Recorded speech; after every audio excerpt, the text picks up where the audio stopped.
ମୋ ନାଁ ହେଉଛି ଯମୁନା ଜେନା। ମୋର 2013 ମସିହାରେ ମୁଁ ସ୍ୱାମୀଙ୍କର ଦେହ ଖରାପ ହୋଇଥିଲା। ମୁଁ ମେଡ଼ିକାଲ ନେଇ ଆୟୁର୍ବେଦିକ ମେଡ଼ିକାଲରେ ଆଡ଼ମିସନ୍ କରିଥିଲି। ତାପରେ ବହୁତ ସେଥିରେ ହଇରାଣ ହୋଇଥିଲି। ଜଗନ୍ନାଥଙ୍କ ମନ୍ଦିରକୁ ଏମିତି ଗୋଟେ ଦିନ ଗଲି, ଯାଇକରି ମୋ ଦୁଃଖ ଜଣେଇଲି, ପ୍ରଭୁଙ୍କ ପାଖରେ କାନ୍ଦିଲି। କାନ୍ଦିକିରି ମୋ ଦୁଃଖ ଜଣେଇକରି ଆସିଲି। ଆସିବା ପରେ ମୋର ମାନସିକ କରିକିରି ତାପରେ ଜଣେ ବୁଢ଼ା ଲୋକ ଗଲେ ମେଡ଼ିକାଲକୁ। ପଇତାଟେ ପକାଇଛନ୍ତି, ଧଳା ଲୁଗାଟେ ପିନ୍ଧିଛନ୍ତି, ଯାଇକରି କହିଲେ, ମା ତୁ କାହିଁକି କାନ୍ଦୁଛୁ? ସେଦିନ ମୋ ସ୍ୱାମୀ ମେଡ଼ିକାଲରେ ଫ୍ୟାନ୍ ଦେହରେ ଦୌଡ଼ି ଦେଇଥାନ୍ତେ। ମୁଁ ତାକୁ ଗୋଟେ ଲୋକକୁ ଜଗେଇ ଦେଇ ଆସିଥିଲି। ସେ ତାକୁ ସାହା ହେଇଥିଲା, ରାତି ଯାକ ଶୋଇନଥିଲା। ସାବିତ୍ରୀ ଦିନ ଏସବୁ ଘଟଣା ଘଟିଥିଲା।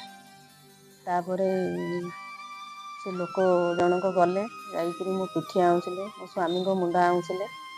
ଆଉଁସିକିରି କହିଲେ, ମା ତୁ କାହିଁକି କାନ୍ଦୁଛୁ? ତୁ କାନ୍ଦେନି, ମୁଁ ଆସିଛି ତୋ ସ୍ୱାମୀ ଭଲ ହେଇଯିବ। ମୋତେ ତ ଘରକୁ ନେବୁ ସାଙ୍ଗରେ। ମୁଁ କହିଲି, ମୋର ତ ଘର ନେଇ ତମକୁ ନେଇ କେଉଁଠି ରଖିବି? ମୁଁ ତ ମୋ ପିଲାମାନେ ରହିବା ପାଇଁ ବଖରାଟେ ଘର, ମୁଁ ତମକୁ ନେଇ କେଉଁଠି ରଖିବି?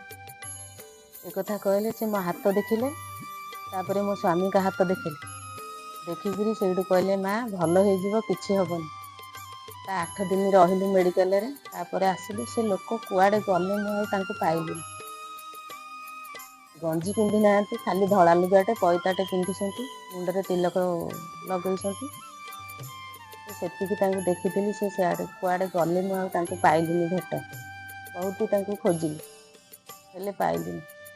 ନ ପାଇ ସେ ଯେଉଁ କଥା କହିକିରି ଆସିଥିଲେ, ମୁଁ ସେଇ କଥା ମାନିକିରି ସେଇଠୁ ମେଡ଼ିକାଲରୁ ଆସିଲି। ଆସିବା ପରେ ଆମ ଗାଁରେ 2 ଦିନ ରହିଛି। ସେଇଠୁ ସପନ ଦେଖିଲି ଯେ ଆମ ଗାଁ ଭାଇନା, ତ୍ରିନାଥ ଭାଇନା ଆଉ ବୁଲୁ ଭାଇନା କହିଲେ, ତୁଳସୀ ଜଟ ନିଏ, ଏତିକି ତୁଳସୀ ଜଟ ଧରିଛନ୍ତି। କହିଲେ, ଏଇଆକୁ ନେଇକରି ତୋ ସ୍ୱାମୀକୁ ଦେବୁ, ତୋ ସ୍ୱାମୀ ଭଲ ହେଇଯିବ।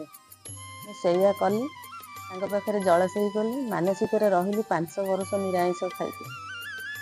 ଏଇ ଆଖଣ୍ଡଳମଣିଙ୍କ ପାଖରେ ଭୋଗ କରିକିରି ଆସିଲି। ସେଇଠୁ ମୋ ସ୍ୱାମୀ ଭଲ ଅଛି।